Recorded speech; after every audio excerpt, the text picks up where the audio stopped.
Welcome to VS99 news. ముందుగా headlines చూద్దాం.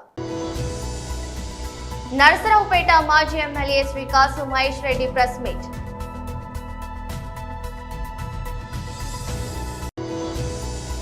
తెలంగాణ భవన్ లో బీఆర్ఎస్ నాయకుల ప్రెస్ మీట్.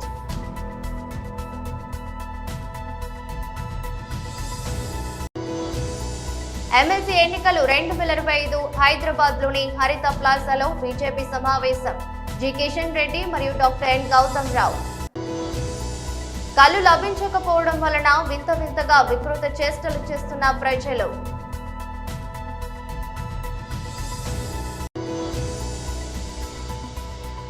నాకు గుడి కట్టండి, ఫ్యాన్స్ ను కోరుతున్న ఐటమ్ బాంబ్.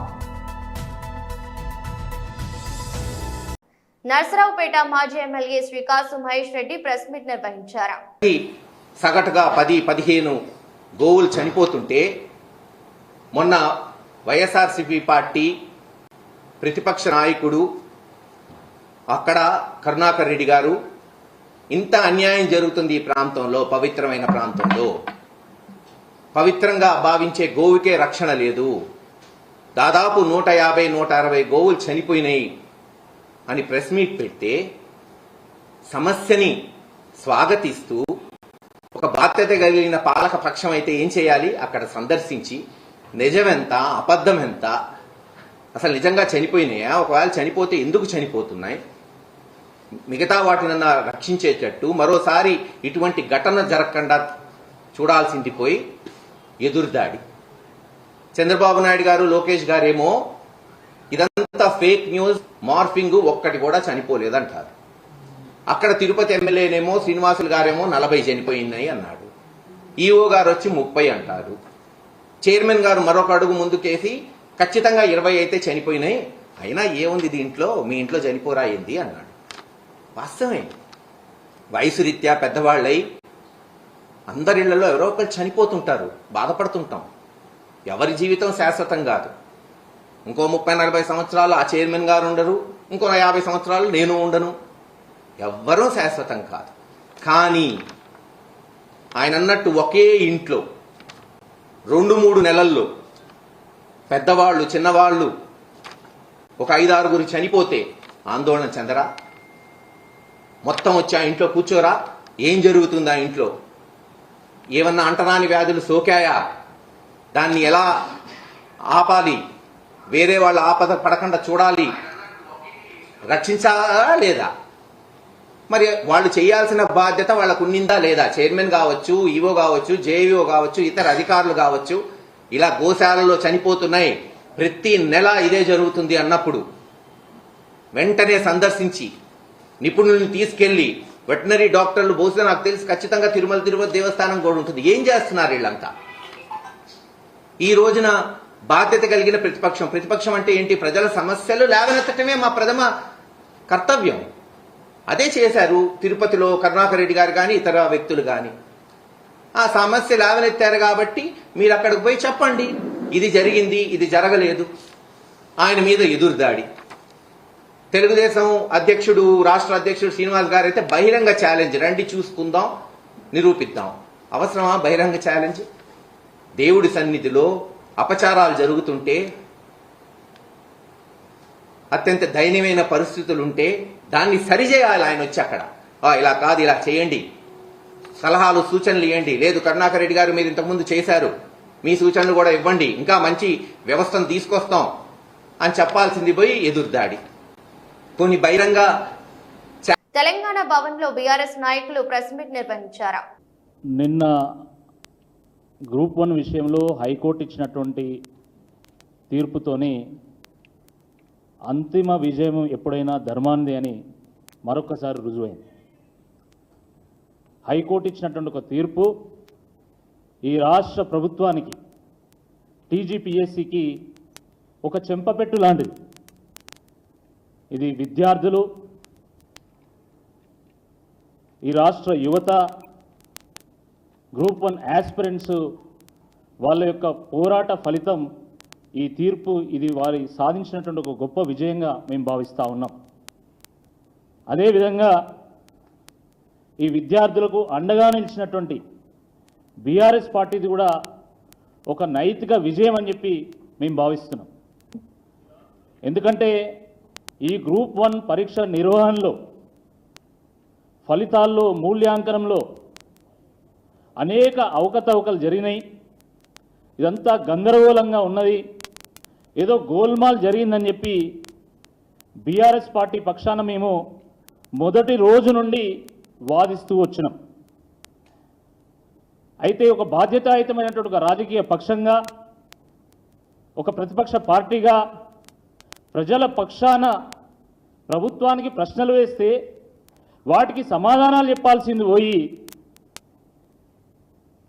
టీజీపీఎస్సీ లేదా రాష్ట్ర ప్రభుత్వము మా పరువు పోయింది, మా ఇజ్జత్ పోయింది కాబట్టి మేము మీ మీద ఇజ్జత్ దావా కేసు వేస్తాం, నువ్వు మాట్లాడొద్దు, నువ్వు పోస్ట్ పెట్టొద్దు, నువ్వు 7 రోజుల్లో రిప్లై చేయాలి, నువ్వు ఒకవేళ వైలేట్ చేస్తే నీ మీద క్రిమినల్ కేసు పెడతాం, నీ మీద సివిల్ కేసు పెడతామని చెప్పి బ్లాక్మెయిల్ చేసి బెదిరించినటువంటి ఒక పరిస్థితిని మనం చూసాం.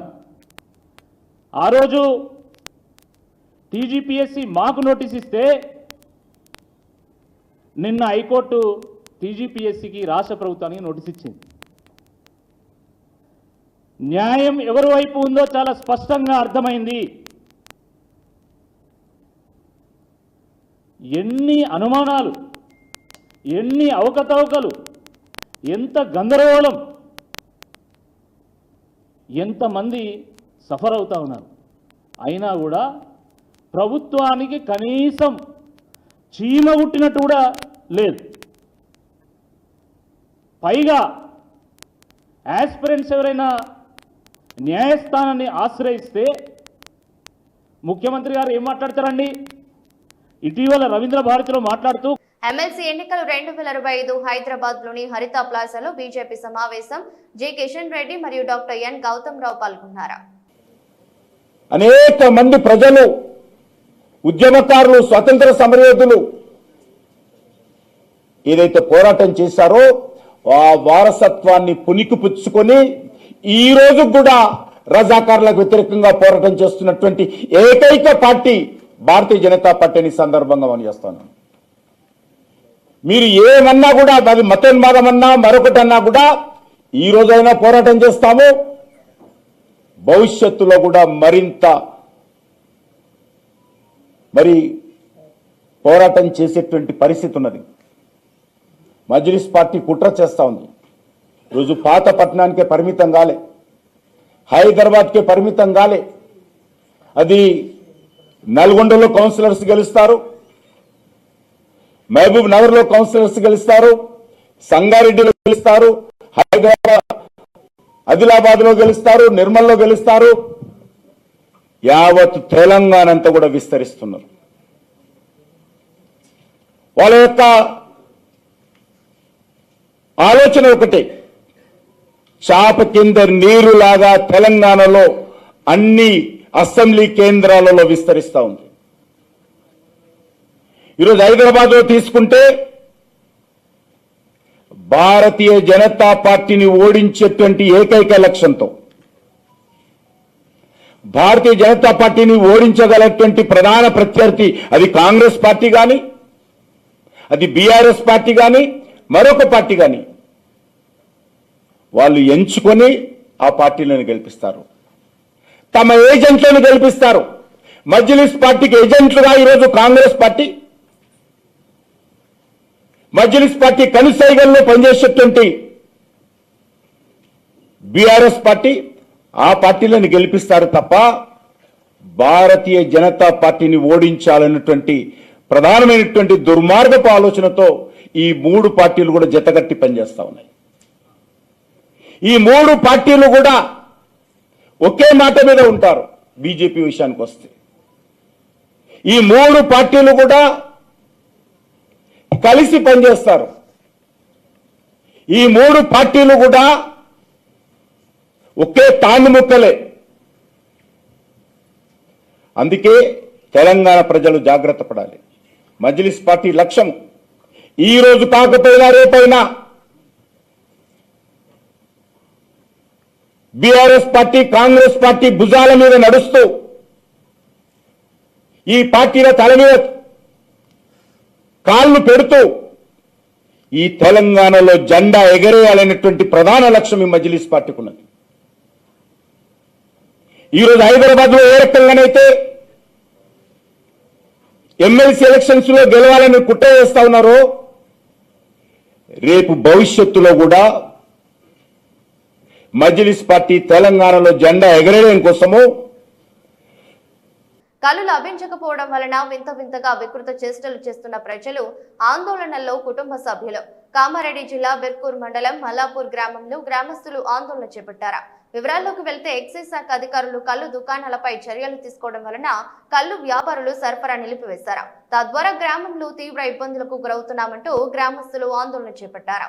బిర్కూర్, నసరుల్లాబాద్ మండలాల పరిధిలోని పలు గ్రామాలలో గత కొద్ది రోజుల క్రితం కళ్ళు బారిన పడి ఆసుపత్రుల పాలైన విషయం తెలిసిందే. దీంతో కల్తీ కళ్ళను కట్టడి చేయడానికి ఎక్సైజ్ శాఖ అధికారులు 10 రోజుల నుండి కళ్ళు దుకాణాలపై దాడులు నిర్వహించడం వలన వ్యాపారులు కళ్ళు విక్రయించడం నిలిపివేశారు.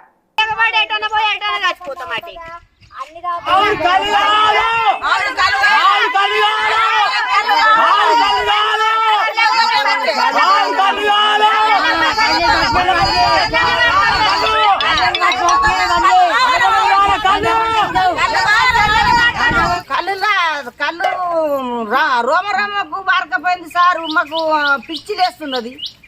మాకైతే రోజు 2 సీసా 1 సీసా దాగి బుక్కెడు పోతింటా ముసళ్ళు.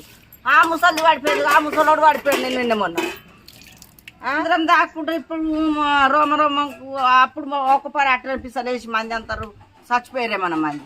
10 రోజులే 12 రోజులే కళ్ళు లేక వీరుగురు పోయి తెచ్చుకుంటున్నాం. సస్తబత్త బండ్లు ఉన్న వాళ్ళు తెచ్చి మా కొడుకులు లేని వాళ్ళము మేము. బండ్లు ఉన్న వాళ్ళు ఇట్లనే పిస పిస వేస్తున్నారు అంటున్నారు. ముసలి కళ్ళు లేక ఇప్పుడు జనాలు ఇప్పుడు ముసలి వాళ్ళు అందరు వాళ్ళు నరాల వీక్నెస్ వల్ల కొంచెం ఇబ్బంది అయిపోతుంది. వాళ్ళకు కూడా కొంచెం పడిపోతున్నారు. ఇప్పుడు సార్ పొద్దున్న దాకా ఎండలో పని చేసేస్తాము. ఒక సీస తాగడానికి ఎటు పోయినా కూడా కలబట్లకే పోతారు.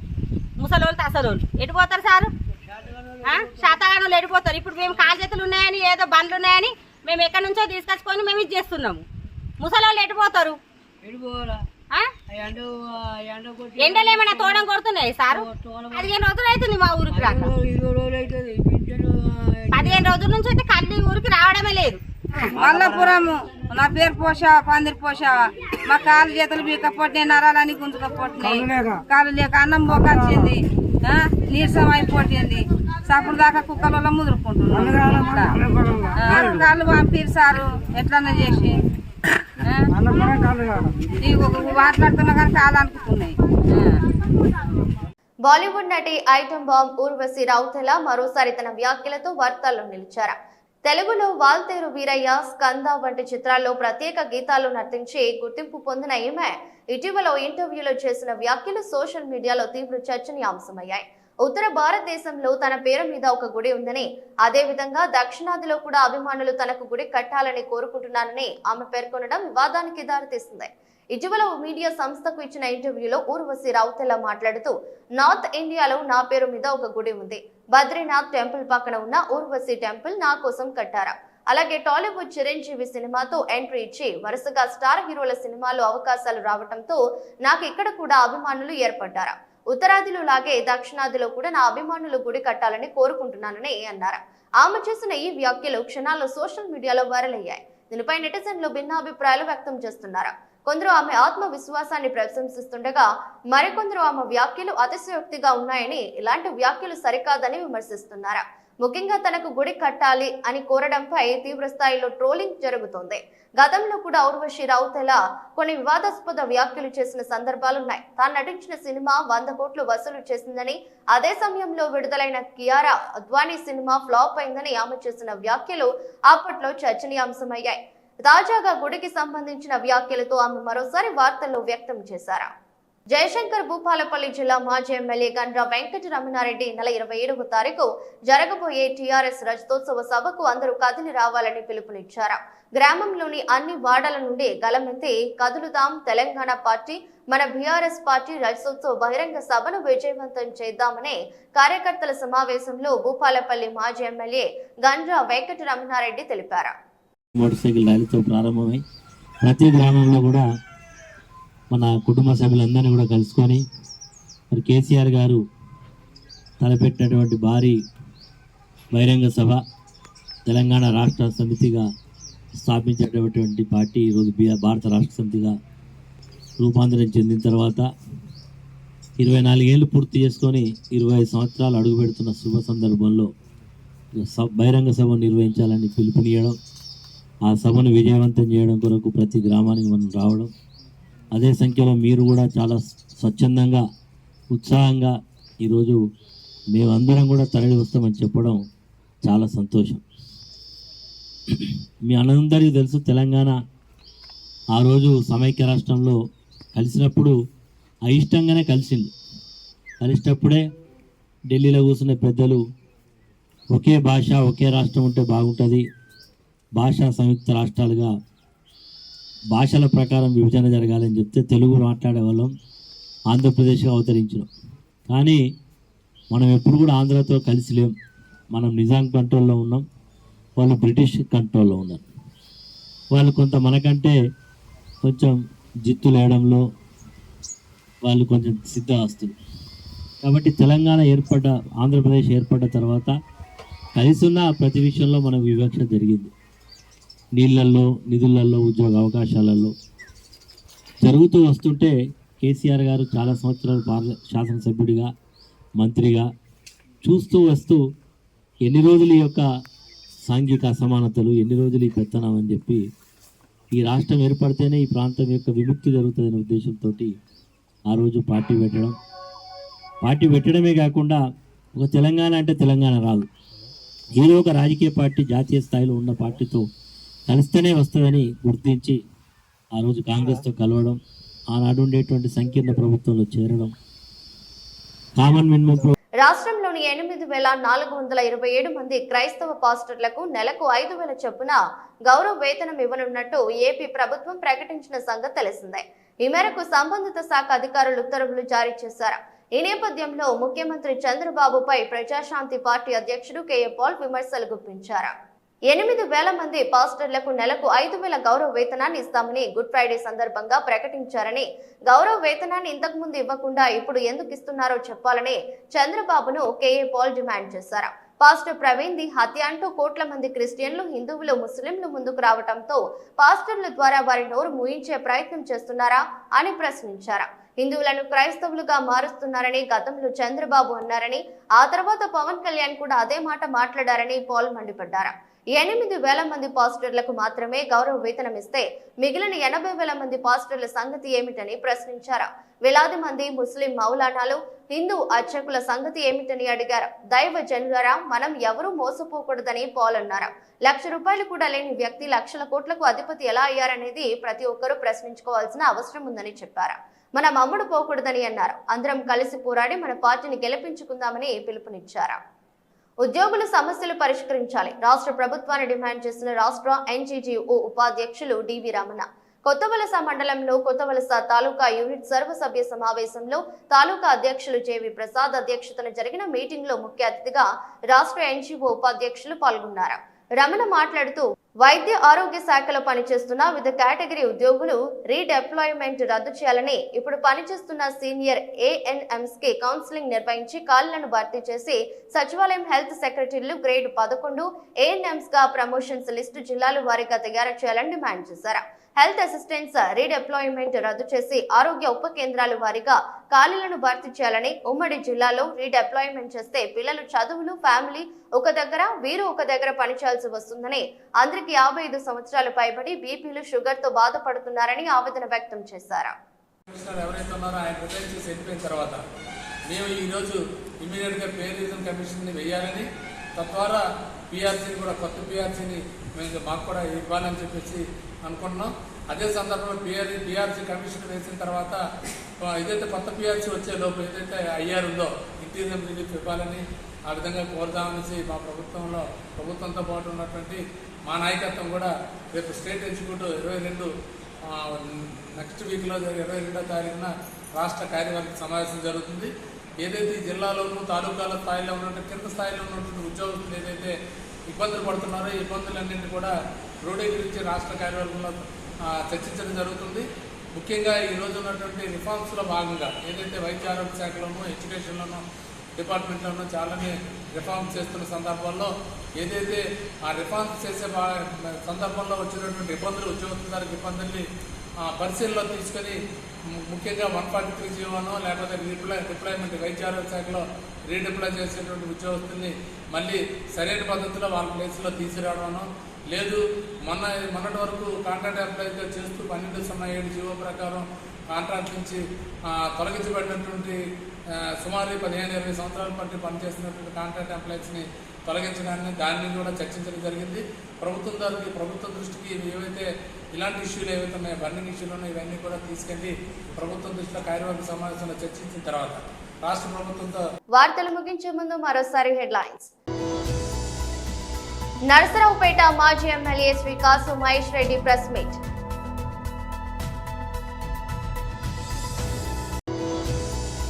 తెలంగాణ భవన్ లో బీఆర్ఎస్ నాయకుల ప్రెస్ మీట్.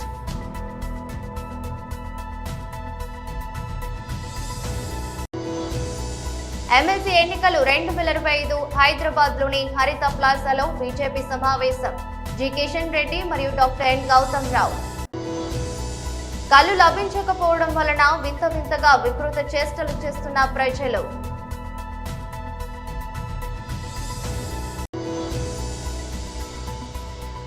నాకు గుడి కట్టండి, ఫ్యాన్స్ ను కోరుతున్న ఐటమ్ బాంబ్.